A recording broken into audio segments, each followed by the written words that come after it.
Vote পরবর্তী হিংসা রুখতে নকশালবাড়ি হিন্দি হাই স্কুলে রয়েছে কেন্দ্রীয় বাহিনী। গত 21শে জুন থেকে স্কুলে কেন্দ্রীয় বাহিনী থাকায় চিন্তার ভাঁজ পড়েছিল স্কুল কর্তৃপক্ষের। খবর প্রকাশের পর অবশেষে স্কুল ছাড়ল কেন্দ্রীয় বাহিনী।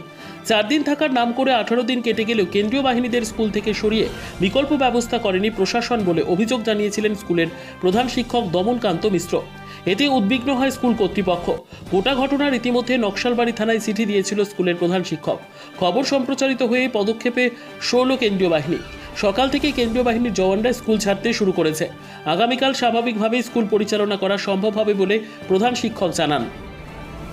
গত 18 দিন ধরে আমি নকশালবাড়ি পুলিশ স্টেশনে বারবার করে রিকোয়েস্ট করার লিখিত অভিযোগ জানানোর পরেও ওনারা কোনোরকম কোনো পদক্ষেপ নিচ্ছিল না। আপনাদের নিউজ আসার সঙ্গে সঙ্গে সবাই যেন নড়েচড়ে বসলো। আজকে সেন্ট্রাল ফোর্স এখন বেরোচ্ছে। ওরা যতটা কী করবে না করবে পরিষ্কার পরিচ্ছন্ন জানি না। আমি সমস্ত স্টাফকে ডেকে নিয়েছি, আমার গ্রুপ বি আসছে, আরও কিছু সাফাই কর্মীকে ডেকে নিয়েছি, সুইপার আসছে। আমরা আজকে রাত্রের মধ্যেই সমস্ত স্কুল পরিষ্কার পরিচ্ছন্ন করে কালকের থেকে যেন সুষ্ঠু মতন স্কুল চলে, বাচ্চারা যেন কোনোরকম কোনো অসুবিধায় না পড়ে সেটার জন্য আমরা সচেষ্ট আছি। অনেকটাই টেনশন ছিল, সামনে ক্লাস 11-এর যেটা অ্যাডমিশন সেটাতে যা ব্যাঘাত হয়েছে। আজকে ক্লাস 11-এর রেজিস্ট্রেশনের লাস্ট ডেট। ওরা তো আর অ্যাডমিশন আমাদের স্কুলে নিতে পারেনি, সে যাই হোক।